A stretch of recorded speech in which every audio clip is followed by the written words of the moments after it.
does Israel have the right to that land? Because you're appealing to Genesis. Yeah. You're saying that's the original deed.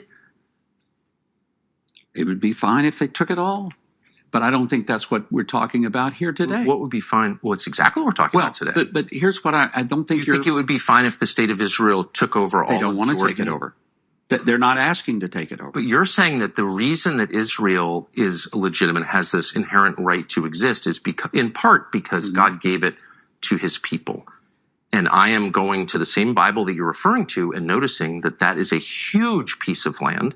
So if God gave them that land, then they have a right to take it now by your definition, unless I'm missing something completely. Well, I think you're missing something, because they're not asking to go back to take all of that, but they are asking to at least take the land that they now occupy, they now live in, they now own legitimately, and it is a safe haven for them. But may I ask, though, because you're explaining what Christian Zionism is and your theological beliefs.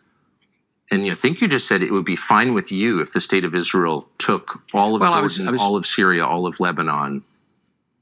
That's really not exactly what I'm trying to say. I'm asking, Tucker. Is that what you said? I thought that's what you just said. It was somewhat of a hyperbolic statement in that, if that's what you feel like that we're talking about, but it isn't. We're talking about this land that Israel, the state of Israel, now lives in and wants to have peace in. They're not trying to take over Jordan. They're not trying to take over Syria. They're not trying to take over Iraq or anywhere else. But they do want to protect Lebanon? Their people.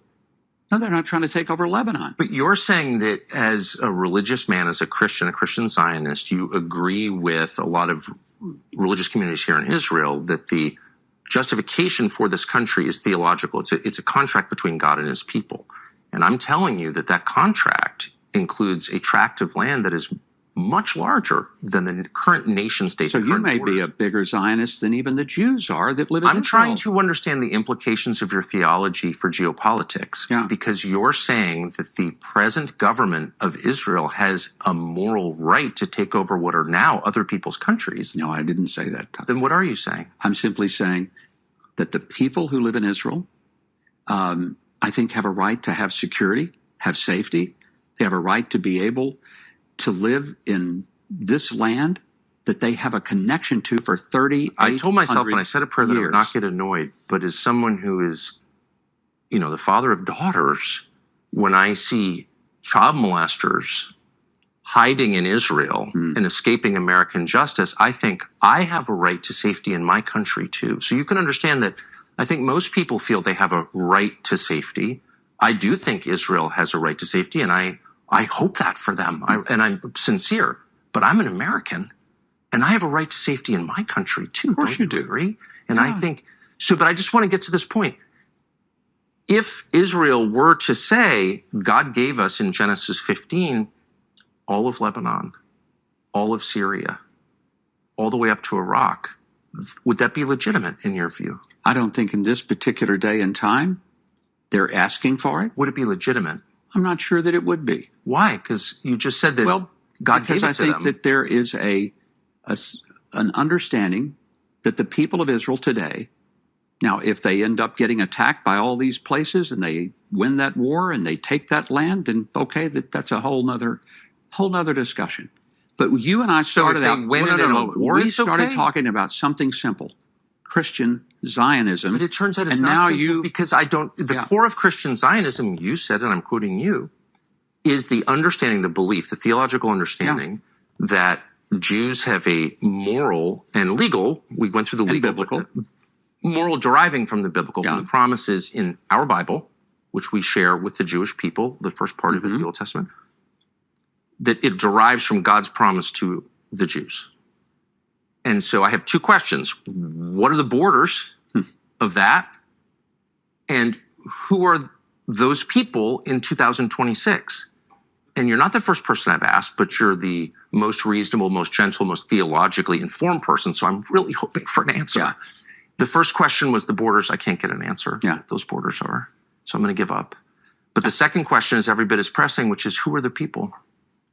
Who are the modern? Yes. Who are the descendants? So we know, and I believe, and I agree with you as a Christian, that God promised this land from modern day Iraq to modern day Egypt to this people, the Jews, to Abram's, actually not to Abram's descendants, as it says in Genesis 15. Who are his descendants now, and how do we know who they are? I think they're the Jews, and we know who they are because they've always been a Jewish people. There has been an unbroken line of Jewish people, and they've lived in this land for 3,800 years. Sometimes not very many of them, because they were chased out all over the world. They were hunted down. They were almost annihilated during the Holocaust.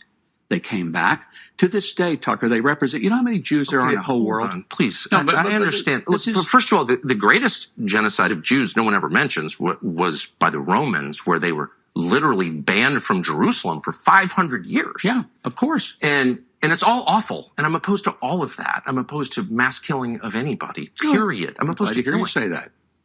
I mean it. Yeah. And I hope I we can believe agree that. on that. I believe that. My question is, and it's not a bumper sticker answer, it's a sincere answer, how do we know? Because what you're saying is that certain people have a title to a highly contested region. They own it in some deep sense. So I think it's fair to ask, who are they and how do we know? So the current prime minister's ancestors weren't from here within recorded history. He has no deed. Bibi Netanyahu, on one side, his family's from Poland. They're from Eastern Europe. So how do we know that he has a connection to the people who God promised the land to, Abram's descendants? How do we know that? Well, if you take the genealogies that come not only from the Old but the New Testament, you see that there is a historical connection through the entirety of the Old and the New Testament that details the Jewish connection to this land. Does that include Bibi's family? How do we know that if his family that they were comes here? Scattered, but how do we know it's the same people? Why is that crazy? If you say to me, if they speak the same language, if they worship the same God, if they follow the same Bible, if they follow the same cultures and traditions, and they always pray next year in Jerusalem, and they pray for the peace of Jerusalem, and they pray facing toward Jerusalem, does that not give you a little bit of a clue as to who they are? Let's go through those things, because I would like to have a rational this is the conversation I've wanted. Bless you. Thank you for doing this. Let's just go through those things. Okay. So one of the things I admire most about Israel is they resurrected a dead language in 1948. Good for them. Well, they really didn't resurrect it. It was existent. Okay, I'm not. That's a compliment. I'm not slighting. No. But it is the first time in all of human history that a language has survived through this length of time. It's. I would call it. You might not, but I would call it a miracle. One of many. Okay. That you can attribute to this. I think it's wonderful as someone who loves language. Netanyahu's parents did not speak Hebrew. Okay, they didn't live in this region. Netanyahu, the founders of this country, were mostly secular. Some of them were avowed atheists. They were not praying for the peace of Jerusalem. They weren't praying at all because they didn't believe in God. There's no genealogy linking their families to the people of this land 3,000 years ago. They're not. So how do we know, since they didn't share a language, they didn't share a religion, they had no religion whatsoever, how do we know that they had a right to come here from Eastern Europe and but they were scattered. Take the land? They were scattered to Eastern Europe. They were scattered all over the world. There were many in Ethiopia. They were in Russia. They were in Poland. They were throughout Asia. Jews were all over the place, but they were still Jews. But they were still Jews. Okay, so then let me get to the nub of the question, since, again, a lot is at stake. A lot of money is at stake. Land is very valuable. Israel has a lot of resources. By the way, if you're accused of a crime, you can hide here. That's a pretty good passport to have. It's a good thing, right? So who's entitled to it? I don't understand, and you're very discouraged in the United States from asking this question for some reason. It's a totally rational No, I'm not question. discouraged. No, you're not discouraging. Yeah. Others do. You're like the only person I can have this conversation with. Everyone will be like, shut up, Nazi. It's a foundational question. Are you speaking of an ethnic group or a religious group? Well, I think you're looking at, for many people, it is religious. There are people who may not have a deep religious connection to Judaism, but they're still Jews. Okay, so it's an ethnic category. It is ethnic, but it is also religious. It is rooted in religion. You can't take it out of it. Now, that means then how can an atheist... Well, I will tell you this. There are some people who say, I'm Christian. They never go to church. They never pray. They never read their Bible. They don't tithe. But they're not entitled to citizenship on the basis of that. Well, they're but not I'm saying entitled that they still call themselves Christian, even though they identify in that way. Here's the difference. You're saying that people who have this identification have a deed to a huge chunk of land on the Mediterranean.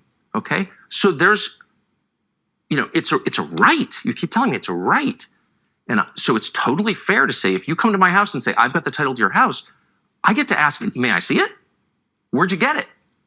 And that's exactly what happened here. People from Europe, Eastern Europe, came here, in a lot of cases atheists, and kicked out a lot of people who lived here. Land. Well, but they did not just throw people out. They bought a lot of land. There's no question about that. They did buy a lot of land. But they also, in 1948, kicked out a lot of people. In the war. It was a war. I agree. Yeah. I'm not want to relitigate the history. I'm just saying it's a fact. Okay. Including a lot of Christians. A lot of Christians wound up fleeing, and they lost their homes, and they've never been allowed back. And all of this was justified on the basis of this identity that is the ticket to the right that you keep referring to. So my question is very simple. I'm going to wait patiently for an answer. Does this right derive from religious affiliation or from genetics? And I would say it's both. But I would also say that when you said the Christians were kicked out, Tucker, Christianity is growing in Israel. Okay. And there is a big lie that goes out there. But no, let me finish this, because I keep hearing that Christians are really not treated well in Israel. That's a lie. Well, there are lots it is a lie. There are lots of different. There were 34,000 Christians in Israel in 1948. There are 184,000 Christians here today. And by Israel, what are you counting? You're talking about the land?